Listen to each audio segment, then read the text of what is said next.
New Haven, a three-term mayor finds herself in a primary fight against a familiar political foe. 6 years after Toni Harp defeated Justin Elicker in the general election, the two are squaring off again, this time in a Democratic primary.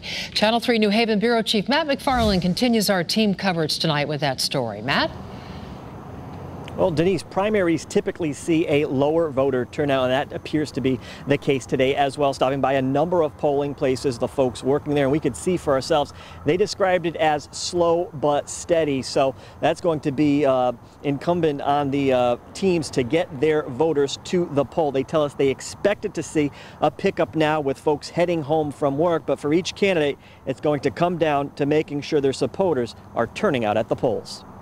New Haven Mayor Toni Harp cast her ballot first thing this morning. I'm feeling really great. I'm pumped. I think it's going to be a great day, and it's going to be validation of the work that we've done in my administration. And a few hours later, her Democratic challenger Justin Elicker did the same, with his daughter by his side. Really excited. We've been knocking on doors and calling and talking with voters for the last 9 months.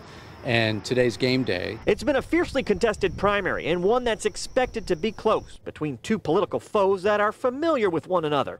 Just 6 years ago, Harp and Elicker squared off in the general election, with Harp winning her first term by roughly 1,900 votes.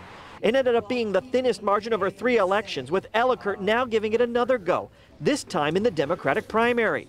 While both candidates tell us they're feeling good, they know if they're going to come out on top tonight, they'll need to make sure they get their supporters out to the polls and into the voting booths. It's the one thing that we can do in America to let people, the government, know our minds. And so I'm urging everyone to come out and vote, and I'd really love for them to vote for me. We're feeling really confident. Our numbers are looking good, and we're working very hard. We have teams around the city that are knocking on doors and making sure that our supporters get to the polls to vote.